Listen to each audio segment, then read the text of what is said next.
संसार में आजकल कौन सी महामारी चल रही है? कौन सी? कोरोना। व्यर्थ चिंतन की। और इस व्यर्थ चिंतन से बढ़ रहे हैं मानसिक रोग। अब मैं जितनी देर फोन खोलता हूँ, मैं सारा दिन तो खोल नहीं सकता, 1 घंटा बस, कम से कम 5 फोन मानसिक रोगियों के आते हैं। अभी भी किसी का फोन था, ऑपरेशन हुआ है, 6 माह से तकलीफ चल रही, अब मानसिक प्रॉब्लम होने लगी हैं। हम समय के उस दौर पर पहुंच गए हैं। सभी को हम सावधान भी कर रहे हैं। आज बहुत बार किया है। बाबा की सावधानी, हमारी क्या? बाबा ने बहुत पहले कह दिया था, जब कल्प का अंत समीप आएगा तो सभी के कर्म विकर्म जागृत होंगे। वो रात को सोने नहीं देंगे, उससे मानसिक रोग बढ़ जाएंगे और ये दुनिया बुरी हालत में पहुंच जाएगी। क्योंकि और रोगों की तो दवाइयां हैं दुनिया में, परंतु मानसिक रोग की कोई नहीं। डॉक्टर पैसा कमा सकते हैं पर मिलेगा कुछ नहीं, कोई दवाई नहीं है। दवाई किसके पास है? शिव बाबा के पास नहीं, आपके पास भी है। आजकल बहुत सारे माँ बाप डॉक्टर, तो बच्चे भी डॉक्टर, तो लड़की का पति भी डॉक्टर। एक आया भाई, उसके परिवार में पता नहीं 108 या 110 डॉक्टर, और 3 पीढ़ियों से डॉक्टर ही डॉक्टर। मैंने कहा फिर तो कोई बीमार नहीं होगा। कि नहीं, बीमार भी हैं। क्योंकि आजकल तनाव बहुत है, इजी लाइफ नहीं है। इसलिए पहली चीज मैं आप सबको कहूँगा, ज़्यादा सोचने की आदत, बचेंगे इससे। और ज़्यादा सोच को हवा दे रहे हैं मोबाइल। जो मोबाइल पे गंदी चीज़ें देखते हैं वो तो समझ लो गए। मैं सीधी भाषा बोल रहा हूँ। युवक बहुत सारे गंदी पिक्चरें, गंदे चित्र देखते हैं, वो तो गए। 2-4 साल में न मरे न जिंदे, ऐसा हाल हो जाएगा। हो रहा है, उन्हें देखकर मैं कह रहा हूँ कि नींद नहीं आती। नींद में वही गंदी चीज़ें याद रहती हैं। फिर उठते हैं तो थके थकाए, ऑफिस वर्क में एफिशिएंसी, कार्य शक्ति डाउन होती जा रही है। अब रात को नहीं ऐसा हाल होगा तो दिन में सोएंगे, वहाँ सिर दर्द होगा। बचेंगे। जो बुद्धिमान हैं उनको बचना है अब, क्योंकि ये ज़्यादा सोचने की आदत भय पैदा कर रही है। बहुत ये सूक्ष्म बात है। भय इस संसार को अपनी जकड़ में लेता जा रहा है। शिव शक्तियाँ भयभीत होंगी या भय दूसरों का भी दूर करेंगी? बोलो जरा, शक्तियाँ ठंडी नहीं। माताएं भी शिव शक्ति हैं या नहीं? नहीं, कोई तो चुप ही बैठे, पता नहीं हम हैं या नहीं। कोई और है वो शिव शक्ति। जो अपने को शिव शक्ति मानेगा वो शिव शक्ति बन जाएगा, और जो नहीं मानेंगे वो नहीं बनेंगे। बाबा के सीधे सीधे सिद्धांत हैं। भाई जो रास्ते में बैठ रहे माँ वाले, जरा इन्हें बताते चलो, आगे बहुत जगह, मैं बोलूँगा तो यहाँ गड़बड़ होगी। तो सभी याद करें बाबा का महावाक्य, याद करो, मुझे देखो, आने वालों को नहीं। जैसी स्मृति वैसी, बोलो, जिन्होंने इधर उधर देखा था वो बोलो, जैसी स्मृति सहज हो जाएगी। शिव शक्ति मानेंगे बन जाएंगे, कमजोर मानेंगे कमजोर रह जाएंगे। तो हमें व्यर्थ के इस तूफान से खुद को बचाना है। कैसे बचाएंगे, इस पर थोड़ा चिंतन कर लेते हैं। बताओ कैसे बचाएंगे? ये व्यर्थ का तूफान बढ़ता ही जा रहा है आजकल। बहुतों को तो समझ में नहीं आता क्यों हो रहा है ये हमारे साथ। अगर ये भी समझ में नहीं आएगा तो समाधान बिल्कुल नहीं हो पाएगा। जिन्होंने जीवन भर व्यर्थ सुना है, जिनकी रुचि बातों में बहुत रही है, जिन्होंने अपना जीवन ईर्ष्या द्वेष में बिताया है, वो अब व्यर्थ के शिकार हैं। जिन्होंने बाबा के पास आकर भी पर चिंतन पर दर्शन में समय लगा दिया, जिन्होंने अपने को देखने की बजाय दूसरों को देखने में अनमोल समय बिता दिया, वो अब व्यर्थ के शिकार होते जा रहे हैं। और एक चीज और हो रही है जिसके बारे में दुनिया तो कोई नहीं जानती, न जान सकती। जब व्यर्थ के द्वारा आत्मा कमजोर हो जाती है, यानी मन कमजोर हो जाता है, तो भटकती आत्माएं भी प्रभाव डालने लगती हैं। जो पावरफुल हैं उनके पास नहीं आती, लेकिन जिन्होंने व्यर्थ के कारण अपने को बहुत निर्बल कर दिया, ये आत्माएं इफेक्ट डालती हैं। और व्यर्थ ज़्यादा सोचने से बीमारियां बहुत बढ़ रही हैं। मैं एक बात सदा सुनाता आ रहा हूँ, सुने ध्यान से सभी, और जो टीचर बैठी हैं वो अपने स्टूडेंट्स को सिखाएंगी। हमारे हर संकल्प से एनर्जी पैदा होती है। बुरे संकल्पों से बुरी, जो इधर ब्रेन में जाती है और नष्ट करने लगती है सब कुछ, अच्छे संकल्पों से अच्छी। और सबसे अच्छे संकल्प हैं ही किसके पास? हमारे पास। संसार में तो अच्छे संकल्पों का पता ही नहीं लोगों को। इतना ही लोग कह देते हैं पॉजिटिव सोचो, अच्छा सोचो, पर क्या, ये तो पता ही नहीं है। एक दो संकल्प करके फिर खा लिए, अब क्या सोचें। हर संकल्प से एनर्जी पैदा हो रही है। बोलो क्या कहा मैंने? बुरे संकल्पों से बुरी, यानी व्यर्थ संकल्पों से बुरी, उससे ब्रेन कमजोर हो रहे हैं।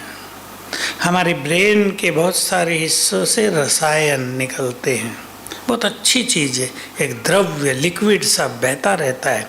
अगर मन में व्यर्थ विचार हैं तो वो जो रसायन बहते हैं ना, वो रस होता है, वो पॉइजनस, जहरीले, बीमार करने वाले।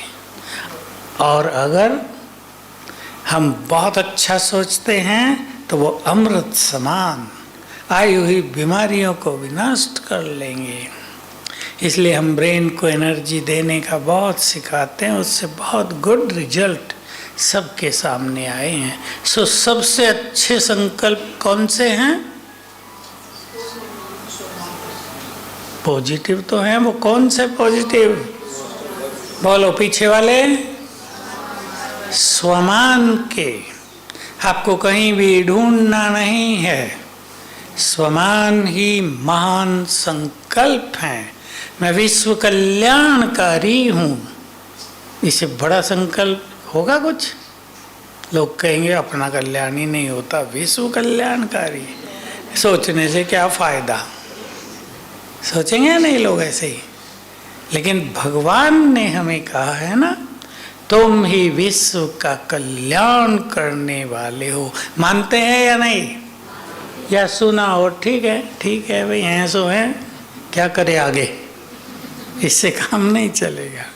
हम विश्व कल्याणकारी हैं, तो हमारे वाइब्रेशंस, हमारे बोल, हमारी दृष्टि सब विश्व का कल्याण करेंगी।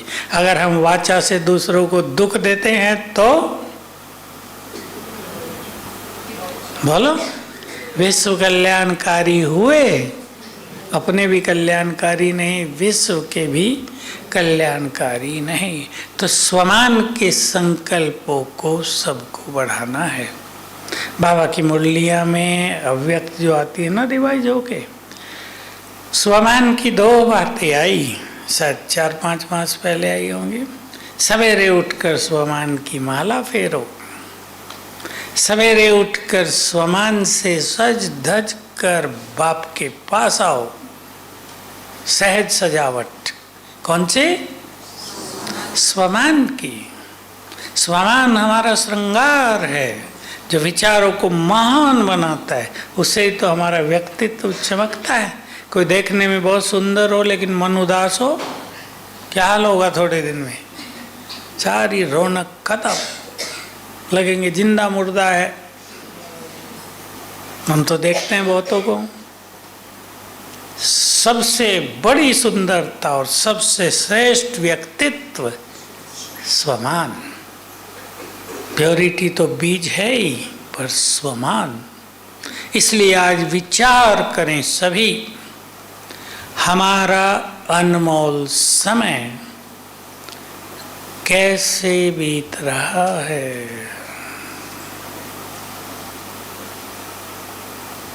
जो समर्पित हो गए वो अच्छी तरह विचार करें, ऐसा ना समर्पित हो के खाली रह जाए। जब दुनिया से जाएं तो गए, सब कुछ तो छोड़ दिया था, उससे भी गए और मिला भी कुछ नहीं। इससे तो अपना अपने ही पास रखते तो अच्छा होता। ये होगा, हो रहा है, इसलिए कोई बुरा ना माने। मैं बहनों की बात नहीं कर रहा, सब भाई। समर्पित करके अगर अपने को संपन्न संतुष्ट न किया तो हमारा त्याग व्यर्थ जाता है। मैं देखता हूँ बहुत बाहर के धर्मों के लोगों को, जिन्होंने बहुत बड़े बड़े त्याग कर दिए, पर चेहरे पर उदासी है, सूखापन है, क्योंकि कुछ मिला नहीं, साधनाएं हुई नहीं। त्याग कर दिया, ठीक है, त्याग अच्छी चीज़ है, समाज को उससे प्रेरणा मिलती है। लेकिन जब तक हमने सर्वस्व प्राप्ति न की तब तक हमारा त्याग खाली ही जाता है। सब विचार करें, मेरा संगम का अनमोल समय मैं कैसे बिता रहा हूँ। ये मैं की बात है, ये कोई और नहीं करेगा, ये हर एक को व्यक्तिगत करना है। तो सवेरे ही अपने अंदर स्वमान भर दें, बहुत सारे। चलें, कैसे भरेंगे? आँख खुली। देखो बहुत इम्पोर्टेंट चीज़ है, आँख खुलते ही हमें देखना है हमारे संकल्प इधर उधर न चले जाए। पहले मिनट में, अगर पहले मिनट में हमारे संकल्प इधर उधर भटक गए तो उनको कंट्रोल करना मुश्किल होगा। छोटी सी बात पे सभी ध्यान दें। इसलिए उठते ही स्वमान की माला फेरने लगो। वैसे तो माला भक्ति की तो बंद कर दी, पर स्वमान की तो कर सकते हैं ना। करो शुरू। मैं मास्टर सर्वशक्तिवान में तो पक्के हो गए ये सभी। उससे पहले कुछ और ले लो। ठीक है, यहाँ से शुरू करना। मैं इस संसार में बहुत बहुत भाग्यवान हूँ। और अगर बाबा सिखाते थे, ये ब्रह्मा बाबा तो खुद करते रहे, ऐसे संकल्प करके खुशी में डांस कर लो। स्थूल में भी कर लो अगर जगह हो, अगर न हो तो मन को करा दो। मैं एक महान आत्मा हूँ, मैं राज ऋषि हूँ, मैं शिव शक्ति हूँ। माला अब चिंतन बाद में, नशा बाद में, केवल याद करेंगे। मैं इष्ट देवी हूँ, मैं विश्व कल्याणकारी हूँ, मैं विजय रतन हूँ, विघ्न विनाशक हूँ, मास्टर सर्वशक्तिवान हूँ, पूर्वज हूँ, परम पवित्र हूँ। माला हो गई ना, बहुत सारी है। फिर धीरे धीरे इसका नशा चढ़ेगा। ज़्यादा माला की जरूरत नहीं पड़ेगी। 2-4 भी स्वमान याद आ गए तो उससे ऐसा नशा चढ़ेगा कि और सब संकल्प शांत हो जाएंगे। ये नशा आवश्यक है व्यर्थ को खत्म करने के लिए। जैसे आजकल लोग आजकल आप बहनों को पता चलता होगा, दुनिया में शराब बहुत पीने लगे लोग। पीने इसलिए लगे कि रात को नींद नहीं आती, तो सोचते हैं कम से कम सो तो जाएं, फिर वो व्यस्त बन जाता है। नशा मन को शांत कर देता है, वो नशा फिर मन को बिगाड़ता भी है। हमारा ईश्वरीय नशा सदा के लिए मन को शांत कर देगा। तो बहुत जरूरी है पहले व्यर्थ सुनने, देखने, बोलने से अपने को बचाना और फिर स्वमान के द्वारा अपने को समर्थ संकल्पों से भरपूर करना। दोनों चीजें, बचाना यानी खाली करना, इधर से भरपूर करना। सब विचार करेंगे आज। मैं तो देखता हूँ बहुतों का समय व्यर्थ में चला गया, 20 साल चले गए। मैं पूछा करता हूँ योग कितना है भाई? है बस करते हैं बाबा को याद, अमृत वेले उठते हैं रोज का, उठने से थोड़ा काम चलता है। एक बार हम कहीं सेंटर में थे तो सवेरे जल्दी जाना था, नहाएंगे, मैंने कहा वहीं चल के दूसरे में सवेरे जल्दी चल दिए तो गधे भी घूम रहे थे। देखो गधे भी अमृत वेले उठ गए हैं। लोग तो 8 बजे उठेंगे, गधे भी मस्ती से घूम रहे सड़क पे, और कोई था ही नहीं, उनका ही राज था। तो केवल उठने से काम नहीं चलता। हमारे कमरे के आगे तो पेड़ हैं, चिड़ियाँ हैं, जो बाबा कहते हैं ना सतयुग में चिड़ियाँ चीं चूं चूं चूं करके उठाएंगी, इतनी आती हैं और क्या संगीत बजाती हैं। वो सुन के ही दिल खुश हो जाता है कि इन्होंने संगीत कहाँ से सीखा। और मैं सोचता हूँ चूं चूं कर क्यों रही हैं, एक दूसरे को देख के कर रही हैं, खुशी में कर रही हैं, आज बहुत अच्छा भोजन मिला इसलिए कर रही हैं, क्या हुआ है इनको।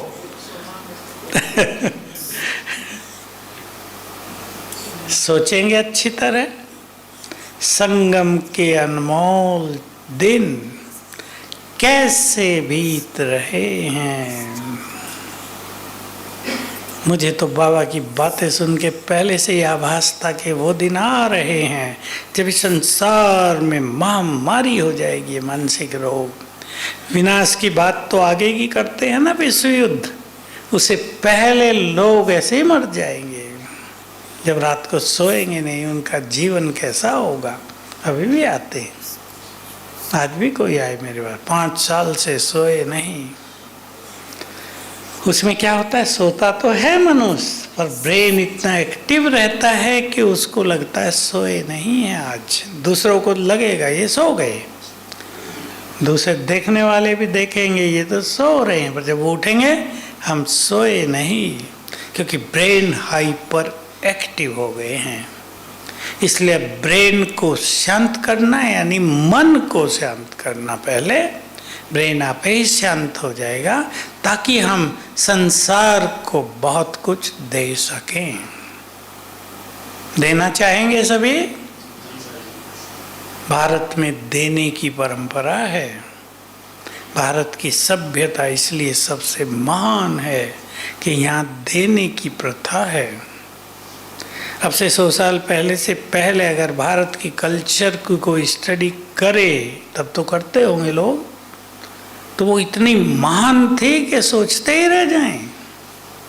ये पैसे का लोभ जब से बहुत बड़ा, स्वार्थ बढ़ा, 100 साल से बढ़ा ज़्यादा, तो दुनिया में मारा मारी ज़्यादा हो गई। धन ही सब कुछ है, सोना ही सब कुछ है, भाई भाई कुछ नहीं, भाई बहन कुछ नहीं, प्यार कुछ नहीं, सोना ही धन ही सब कुछ है। इसने गड़बड़ कर दी दुनिया में। इससे पाप भी बहुत बढ़ गया, तनाव भी बहुत बढ़ गया। तो ऐसा योग अभ्यास करेंगे, ऐसे वाइब्रेशंस फैलाएंगे, हम दूसरों को मदद कर सकें। बोलो करेंगे या हमें ही मदद की जरूरत पड़ेगी? पड़ेगी, बहुतों को पड़ेगी, दिख रहा है। जिन्होंने अच्छा पुरुषार्थ नहीं किया, देखो सीधी सी बात, सब अपने को इस तरह चेक करें। अगर हमारा योग 4 घंटे से कम है तो हमें कुछ ज़्यादा अच्छी अनुभूति नहीं होगी। 4 घंटे बैठना नहीं है, चाहे आप बिल्कुल न बैठो, सवेरे बैठ के अच्छी तरह अपने को तैयार कर लो। हो सके तो शाम को भी बैठो, शाम का समय बहुत सुंदर है। कईयों का तो योग सवेरे से भी अच्छा शाम को लगता है, क्योंकि मन को कुछ अच्छे संकल्प मिलते हैं और शाम को फिर से प्रकृति शांत होती है तो मन भी शांत होता है। बहुतों के अच्छे अनुभव हैं। इसलिए जिसको सवेरे कोई भी कठिनाई होती हो वो शाम को 1 घंटा बैठ के योग अवश्य करे, चाहे कमेंट्री से करे, चाहे शांत एकांत में करे, बाबा के रूम में करे, या जहाँ अच्छा योग लगता हो वहाँ करे, पर करे अवश्य। और अपनी योग की एक प्लानिंग करें कि हम कैसे कर्मों में अच्छी स्मृतियों में रह सकते हैं। योग को ज़्यादा भारी सब्जेक्ट न समझ के स्मृति स्वरूप होना ही योग युक्त होना है, ये परिभाषा याद रखें। स्मृति स्वरूप होना ही योग युक्त होना है। आपको स्मृति है, बाबा की मुरलियों में बहुत आता है, ये जो कुछ दिखाई देता है ये नहीं रहेगा, अब हमें घर वापस चलना है। ये योग युक्त स्थिति हो गई। हमारी 5000 वर्ष की यात्रा पूरी हुई, अब वापस चलने का समय आ रहा है। ये योग युक्त स्थिति हो गई। 5 स्वरूपों का अभ्यास हम देवता थे, इस नशे में रहना योग युक्त स्थिति है। आज एक कुमार ने प्रश्न किया, बाबा कहते अल्फ और बे को याद करो, बे तो खुद ही मिल जाएगी, याद क्यों करें। अब लोग नए तो ऐसा सोचते ही है ना, खुद तो मिलेगी, बे माना प्रारब्ध, बादशाही सबको मिले न मिले प्रारब्ध मिलेगी। लेकिन अगर उसके नशे में रहेंगे तो वो संस्कार वर्तमान में बढ़ते जाएंगे। जैसे ब्रह्मा बाबा को बहुत नशा था ना, मैं ये बनूंगा, इतना नशा था कि आजकल तो उसकी चर्चा ही नहीं है। मैं श्री कृष्ण बनूंगा, छोटा, एकदम छोटे बच्चे के लक्षण आ जाते थे चेहरे पर। मैं विश्व महाराजन बनने वाला है, ये ट्रांसलाइट लगी हुई है हिस्ट्री हॉल में, ये तब की है बाबा के समय की, अब तो बहुत पुरानी सी हो गई, किसने ठीक नहीं कराई ना तब से, किया। हाँ, नहीं तो बहुत सुंदर थी। बस बाबा इसको देखे और डांस करे। स्थूल में भी कर लेता था जब सब सो जाते थे ना, दिन में 3 बजे। देखा कईयों ने, मैं नारायण बनने वाला हूँ। तो क्या हुआ, वो संस्कार वर्तमान में समाने लगे। ये है इससे फायदा। इसलिए बाबा ने योग साधना में 5 स्वरूपों का अभ्यास करो, ये बात बहुत बहुत फोर्स देकर कही है लास्ट दिनों में। स्वदर्शन चक्र यही है, 5 स्वरूपों का अभ्यास। इसको बहुत बढ़ाना है तो योग सहज हो जाएगा, एकाग्रता अच्छी हो जाएगी। तो हमें स्वयं को अच्छे संकल्प देने हैं और व्यर्थ के प्रति वैराग्य लाना है। हम अच्छे संकल्प देने की कोशिश करें और व्यर्थ में रुचि भी रखें, होगा नहीं। अच्छे संकल्प आएंगे तो बस ऐसे ही आएंगे, ढीले डाले, मैं विश्व कल्याणकारी हूँ, बस हो गया, आगे कुछ नहीं होगा। मैं शिव शक्ति हूँ, ठीक है, हूँ, मजा नहीं आएगा। आनंद आ जाए सोचते ही, ये तब होगा जब व्यर्थ से वैराग्य। और बुद्धिमान आत्माओं को, जो समझदार हैं, उन्हें अच्छी तरह पक्का कर देना चाहिए। थोड़ा सा समय रह गया सब कुछ लेने का, फिर तो मांगेंगे ही। भक्ति में मांगी मांग रहेगी, पता कुछ नहीं होगा मिलेगा भी या नहीं। थोड़ा सा समय रह गया है सतयुग की प्राप्ति से भी बड़ी प्राप्तियां करने का, पता है ना। ये बहुत बड़ा सुख है। श्रेष्ठ चिंतन में भी बहुत बड़ा सुख है यदि आप बाबा को शुक्रिया करने लगो। बहुत आनंद आएगा बाबा से बातें करने पर। लेकिन कई तो बाबा से ऐसे ही बातें करते, बाबा आप सुख के सागर हैं, शांति के सागर हैं, प्रेम के सागर। बाबा कहता मैं भूल थोड़ा ही गया जो मुझे याद दिला रहे, मैं तो हूँ। तुम क्या हो ये सोचो जरा। ये रूरियान नहीं है, ये तो भगत भी महिमा करते हैं। जो महिमा हम कर रहे हैं भक्ति में, कीर्तनों में, भजनों में, उससे बहुत ज़्यादा महिमा है। एक सर्वव्यापी को छोड़ के बाकी सब महिमा सुंदर है, क्योंकि उसने जो कर्म किए हैं यहाँ हम सब के साथ, उनका वर्णन है ना वो उसकी महिमा के रूप में।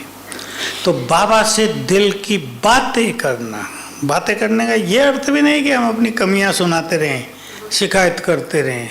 बाबा मेरी दीदी ऐसे डांटती है मुझे, क्या करूं मैं।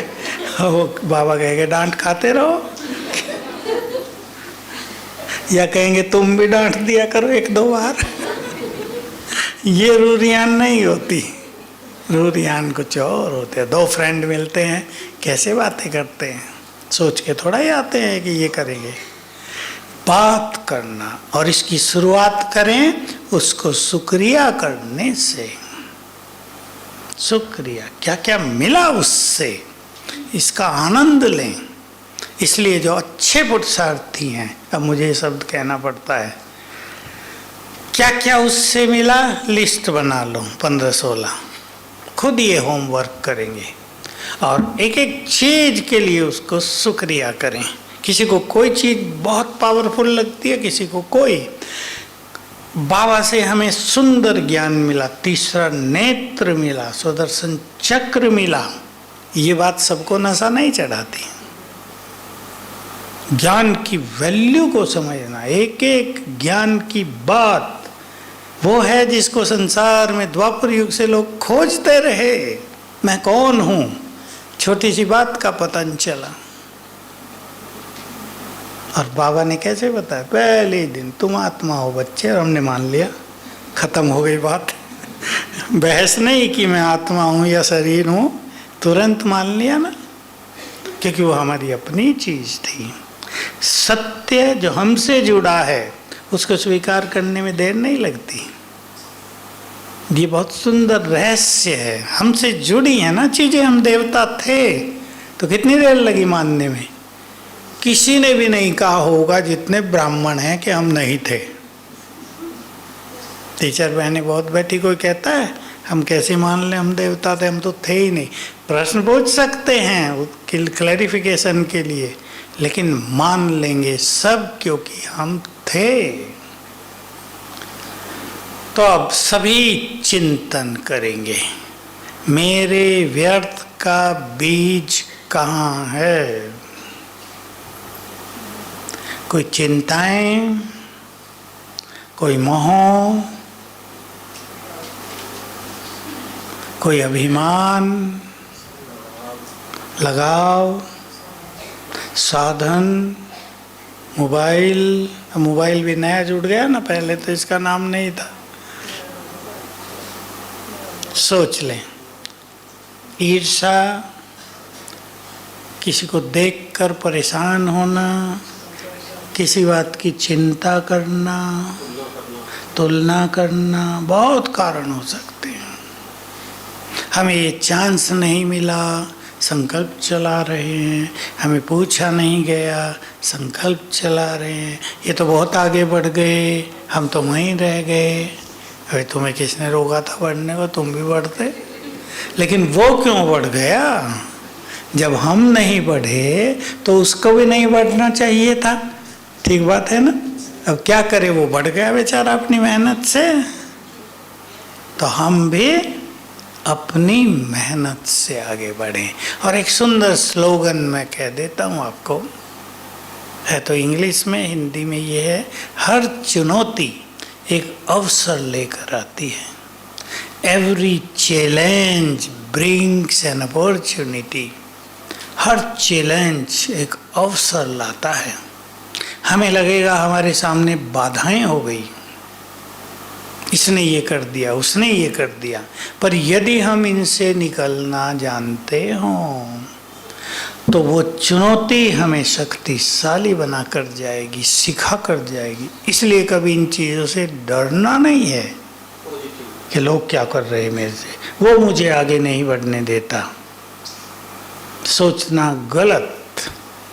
जिसको आगे बढ़ना है उसे संसार की कोई शक्ति रोक नहीं सकती, पहला संकल्प। और दूसरा, हमें आगे बढ़ाने वाला कौन?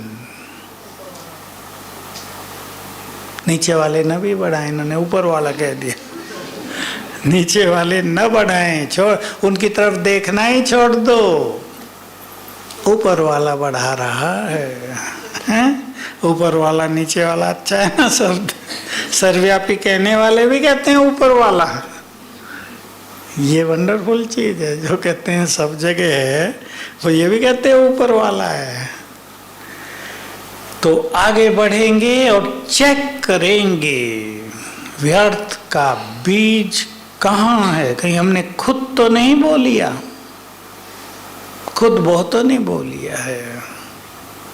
ईर्ष्या-द्वेष भी एक बड़ी भारी माया है संसार में। हमें ऐसा अपने को कर देना। हमने तो जानकी दादी से सीखा था शुरू में। बाबा जब अव्यक्त हुए तो दादी यहाँ बहुत रहती थी। न किसी से ईर्ष्या करनी है और कोई हमसे ईर्ष्या करे तो रुकना नहीं है। बड़े स्ट्रॉन्ग विचार थे दादी के। लास्ट में तो बेचारी बुजुर्ग हो गए। बुजुर्ग होने पे क्या रह जाता है आप जानते हैं ना। आज हमारी एक बहन बता रही थी कि डॉक्टर ने पूछा आयु कितनी बहन जी आपकी? 80 साल है। 80? झूठ तो नहीं बोल रही? नहीं, झूठ, आयु झूठ थोड़ा बताई जाती है। 80 साल हो गई। लगा मैं 80 का होऊंगा तो पता नहीं क्या हो जाएगा मुझे। तो आप तो बड़े ठीक ठाक लग रहे हैं। ये सब अच्छी बात है ना बाबा के बच्चों की। जो ज़्यादा व्यर्थ में रहते हैं वो उम्र से पहले ही बूढ़े हो जाते हैं, और जो अच्छे संकल्पों में रहते हैं वो बहुत अच्छे रहते हैं। आज एक ऐसी बुजुर्ग माता आई 82 ईयर्स की, तो रौनक उसमें मैं देख रहा था। देखो इसने अपना जीवन बहुत अच्छा बिताया होगा। ज्ञान में तो 5 साल से ही है, लेकिन पहला जीवन भी बहुत अच्छा बिताया होगा ना, तब तो रौनक है ना चेहरे पे। तो बाबा ने हम सबको बहुत खजाना दिया है। रोज खुराक मिलती है बहुत बड़ी। बताओ कौन सी? वाह, एक धारा में बोल दिया सबने। मुरली है या नहीं खुराक, या केवल ज्ञान है? खुराक है। ऐसा और कहीं नहीं होता, किसी के सत्संग में नहीं होता, सन्यासियों के पास नहीं होता। सन्यास में भी तो गिरावट का यही कारण रहा ना कि रोज पालना नहीं हुई। अब रोज पालना नहीं होगी तो व्यर्थ बहुत कुछ आएगा, विकार आएंगे। बाबा हमारी रोज पालना करता है। तो मुरली बहुत बड़ी पालना है। और ऐसे ही बड़ी पालना सवेरे का योग, जिसमें हम स्वयं को चार्ज कर लेते हैं और बाबा हमें वरदान भी देता है और भी कुछ कुछ देता है, वो हम ले लिया करें।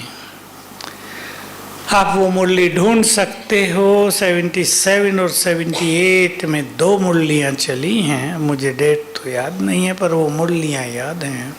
सवेरे उठकर रूहों से रूरिहान करो। एक तो बाबा से, रूहों से आह्वान करो उनका। तुम्हारे आह्वान पर वो आएंगे।